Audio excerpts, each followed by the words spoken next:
All right, so today's equation is the combined gas law.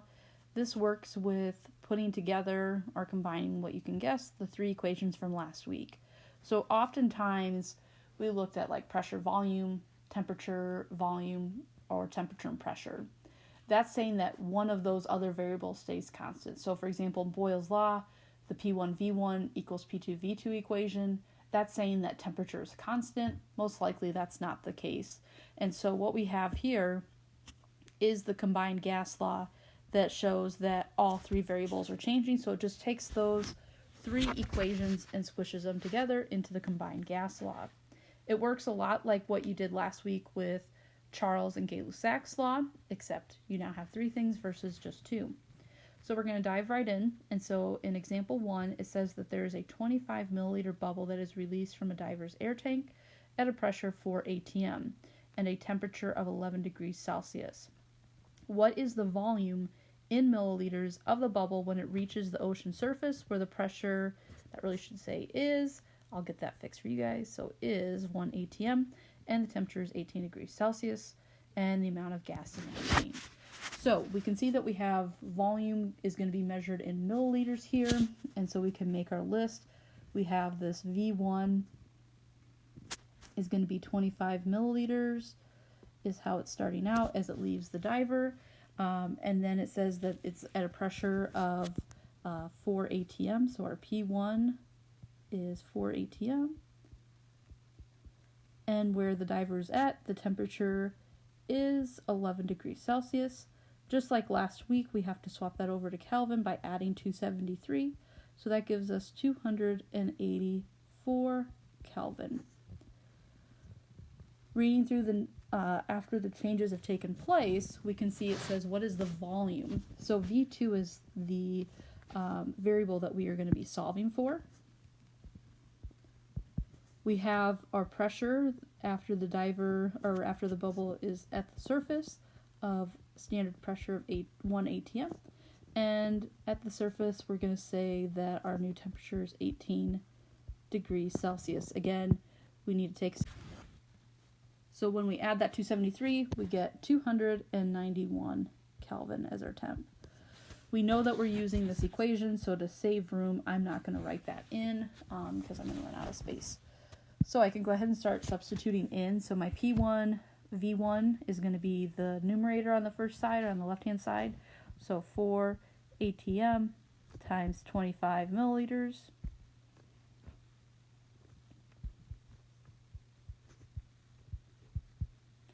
And that's going to be over that initial temp of 284 Kelvin. Looking on the right-hand side, we're solving for volume. Our final pressure is 1 atm. I'm going to substitute in an X here. And then again, that final temp in Kelvin was 291. So the strategy here is going to be like last week, where we're going to cross multiply and divide. So again, you multiply what's diagonal to one another to help get rid of that fraction. Alright, so I took a second to pause the video and I wrote out underneath in purple what that should look like once you cross multiply. So what we see is we have three variables multiplied on the left-hand side and three on the right-hand side. Again, our goal here is to get x by itself, and again, what's going to do that is division. The thing that's nice about this is we can do this all in one step. We do not have to separate this out. So we can take 1 atm times that 284 Kelvin. What you do to one side, we're going to do to the other. Those cross out on the right-hand side there. So, how do you put this in your calculator? The best way that I can recommend that you do this is do parenthesis 4 times 25 times 291, and then you're going to close that parenthesis. Hit divide on your calculator, parenthesis 1 times 284. And some of you may have caught on to that. The one part you really don't need, but just to help explain how to best put this in your calculator is make sure you put parentheses around the top and the bottom. Looking at our solution then, we can go ahead and cancel units. I see ATM up top and below and Kelvin up top and below. So that leaves us with a unit of milliliters. If you look at what we were solving for, we were solving for volume.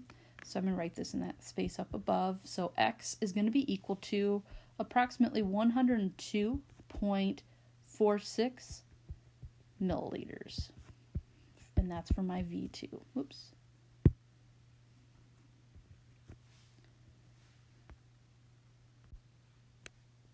Okay, so we have just one last problem to look at for today. And so we have this weather balloon, and it tells us that it's filled with 15 liters of helium. And so we can already tell off the bat that the volume is in liters, and it's going to be this 15. And then it says it's at a temperature of 25 degrees Celsius and a pressure of 685 millimeters of mercury. 25. Again, adding 273. That's going to give us 298 Kelvin. That temperature we see a lot because in Celsius, that's approximately room temperature, which in Fahrenheit is around 70 to 72 degrees Fahrenheit.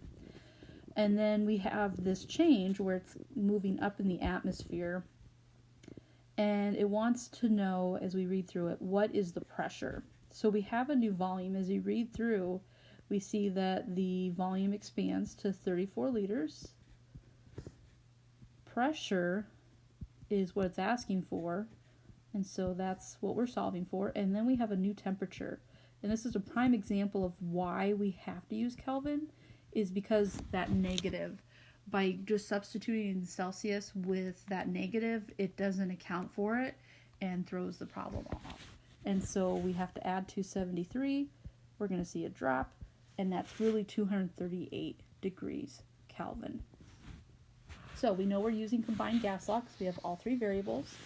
And so our pressure 1, our P1 is the 685. And our V1 is the 15 liters. T1 is going to be the 298. And then on the resulting side, we don't know our pressure, but we do know the new volume is 34 liters. And we know that the final temperature is going to be 238 Kelvin. So again, you cross multiply what's diagonal to one another. Again, which side goes on which side of the equal sign doesn't matter, but what I have in green is what I'm going to write on the left. So we're going to take 685 times 15 liters times 238 Kelvin equals X times 34 liters times 298. Again, to get X by itself, because we're multiplying, you divide it to move variables away. So 34 liters and 298. Just like the last problem, go ahead and move both variables at the same time. And so those cancel on the right-hand side. Again, for your calculator to help you, you're going to do parentheses 685 times 15 times 238 parentheses. You would then hit the divide button and do 34 liters, and that kind of looks like a subtraction sign, but you're really multiplying. 34 times 298, that inside parentheses. I would recommend that you take a second and pause this and see what you come up with for an answer. And so when you get your resulting answer, we're solving for pressure. So looking at units, liters is going to eliminate, Kelvin is going to eliminate. You get approximately 241.36 millimeters of mercury. So make sure that you attach these notes with these two problems complete to today's assignment, and then complete the Google form attached that will review this concept.